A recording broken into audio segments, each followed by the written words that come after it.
Then sang Moses and the children of Israel this song unto the Lord. COVID-19, COVID-19, COVID-19, COVID-19. I blow the wind of God.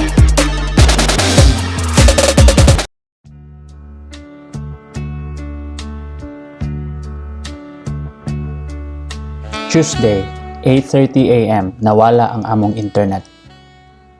It's like this from time to time. But when my wife said, I think ang ato tong wire ang nabugto after siya nibalik from walking the dogs, I went out immediately to check.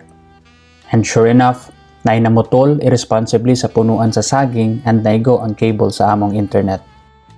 No internet plus community quarantine means no work and no pay for me and my wife for the coming weeks. But this video is not about how I'm going to spend my time without the internet. It's about the anxiety that most people are having now. It's crazy how this virus is already worldwide.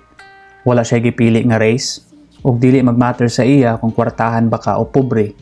Everyone's situation is currently shitty. I told my wife nga, at least kung ma-unemployed ko, or worst mamatay, I failed dili tungod sa ako decisions o mistakes, but tungod sa pandemic. And you get to fail and die with millions of other people for the same reason. For me, that's kinda reassuring. Pero gi-remind ko sa ko wife, but you would die alone. No family members are allowed to get near you when you get infected or die. I wonder how everyone is dealing with this right now. There's no clear date when the community quarantine will be lifted. Dagan sa ato ang dili kwartahan nga kaya magdugay nga walay income for many months. Di na ko ma-imagine ang situation karon sa uban nga ang kitaon karon nga adlaw is konsumo rapod karon nga adlaw ug ang extra nga kinita pangbayad rapod sa utang. Di na ko ma-imagine ang situation sa uban karon nga na-stranded sa dili nila country or city. Sa families nga isa na sa ilang family members ang infected ug mga nurses ug doctors nga isa sa ilang colleagues patay na.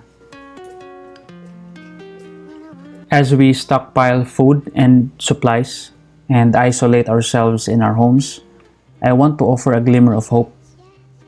Nagka hiusa ang kalibutan karon to fight a common enemy which has never been done before.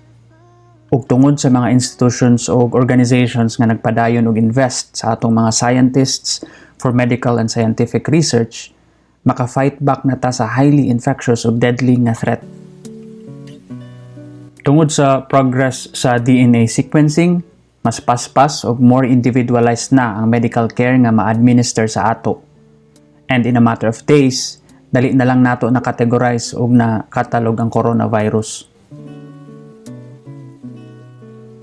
Tungod sa ka-advance sa ato communication technology, dali na lang kaayo sa mga scientists around the world ang i-share ang ilang information nga na-gather about the virus nga mao'y dahilan nga nakasugod na tag-develop og potential treatments o vaccines.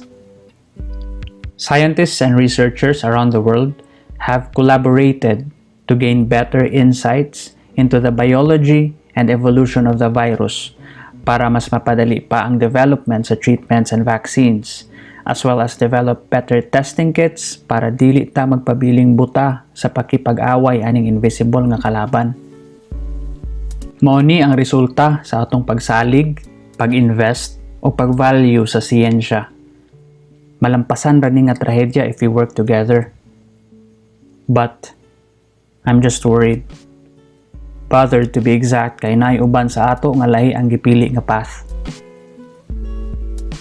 The authorities and experts are begging people to stay at home and practice social distancing.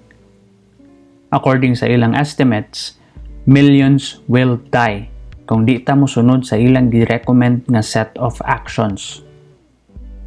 While various religious groups in the Philippines provide alternative options for its members like online masses and pre-recorded videos so that their members can still keep their faith in the safety of their homes during the enhanced community quarantine, this church leader thinks nga it's an attack daw sa ilang faith ang pugnan sila sa ilang right to church gatherings. church gatherings nga by average mo consist og 1,200 people. And are created equal, and we're endowed with rights from our Creator. Our rights are not derived from our local and national governments, but our rights are derived and given to us by our divine Creator God. Sure, nabitaw may right to religious gatherings, but you should be held responsible kung mga takda na ning imong mga tao. Okay ra unta kung kamo-kamo rin magtinakdanay. Ang ubang tao nga makalubilo sa imong mga members, pwede man matakdan. Despite the widespread stay-at-home orders, these worshippers are still going to church because most of them think that the blood of Jesus Christ cures every disease. Aren't you concerned you could infect other people if you get sick inside? No. People who don't go to this No. church. I'm covered in Jesus' blood. I'm covered in Jesus' But what about blood. other people who don't go to this church who you might encounter? All of these people go to this church. No, but you're going to be in places where other people I go to the are. grocery store every day. I'm in Walmart, What? Home Depot, all of those But you people. could get them sick from what happens They in the could church. get me sick, but they're not because I'm covered in His blood. Thank you very much. I don't even know what this guy is trying to achieve, but I think he doesn't like the metaphorical blood of Jesus Christ, so he pours oil from a helicopter. And in defiance of the coronavirus spread in Iran, 2 Iranian Muslims were filmed licking and kissing the religious shrine. In India, a Hindu group drinks cow urine as they attend a cow urine party nga according to them will help ward off the coronavirus disease. Matod pa ni Om Prakash nga ni-attend sa party, "We've been drinking cow urine for 21 years. We also take bath in cow dung. We have never felt the need to consume English medicine." Nganong kailangan pamantag researchers o journalists kung through fasting o prayers ma-reveal raman diay sa ato ang truth about the coronavirus from God Himself? I want to give you this urgent message on the truth behind the coronavirus, the COVID-19. I was in prayer, spending quite some time praying and fasting, and God began to speak to me concerning the true nature of this virus. Experts say nga ang regular nga pag-exercise o ang pagkaon og healthy nga food is the best way to boost our immune system. And kung maayo imong immune system, dako ang tsansa nga ma-fight off ra nimo ang COVID-19. But this guy thinks nga kung mukanta ra kag worship song, ma-boost daw imong immune faith system. What the fuck? Pastor Gerald Glenn began the New Deliverance Evangelistic Church in 1995. He died from COVID-19 on April 11, 2020 at the age of 66. But before he got infected and died, Pastor Glenn had told his church for weeks to ignore warnings from health officials. Keep 6 feet. Better keep 6 feet, and don't forget that you could be one day 6 feet under. But this thing has helped me. It has made me realize my own mortality. And I can honestly tell you of a truth today. If I die, I'm not worried about that. I will not be afraid. I will not be subject. I told my children, don't be afraid. Don't be neurotic. Yes, it's out there. But God is out there too. You ought to never talk about the virus without talking about God. Every time somebody talks about the virus, you ought to say Jesus. I can't hear nobody here. When they talk corona, you ought to say God. God.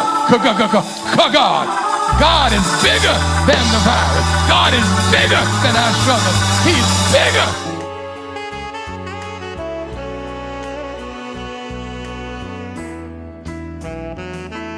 In Pakistan, Muslims disregard mosque bans. Kay kuno, God is with them. Sabir Durrani, who prays nearly every day, told Reuters that their prayer leader told them that the virus can't infect them the way it does to Western people. As of this recording, the virus has infected a total of 7,025 people in Pakistan and killed 135.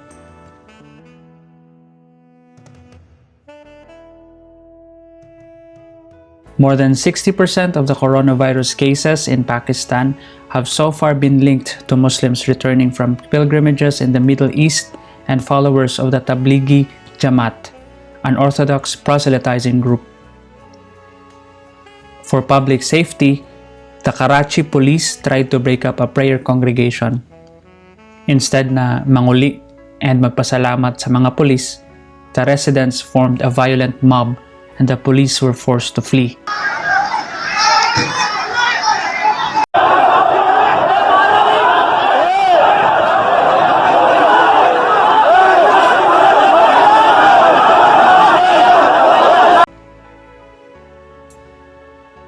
Imbes nga i-address ang real issues using realistic solutions from our experts, some of us prefer to solve it with supernatural, mystical ug pseudo-scientific approach.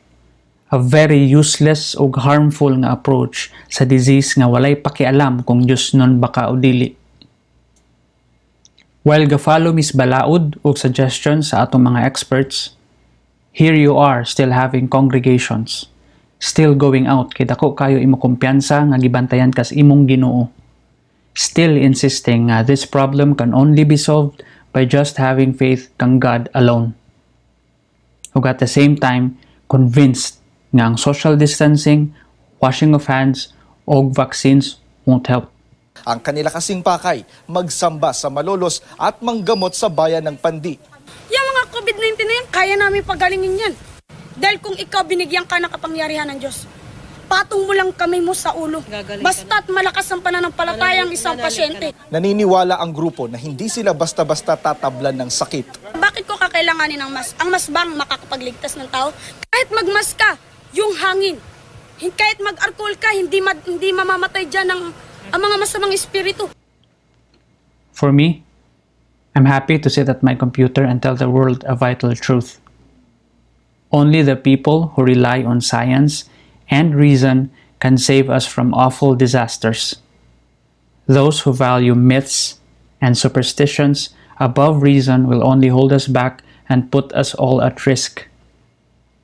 Matod pa ni Tim Minchin, science adjusts its views based on what's observed. Faith is the denial of observation so that belief can be preserved. Pero basin di ay. Basin na isa sa ila nga i-value na ang evidence ug reason ug science kaysa sa mga fantastical stories told by distant ancestors.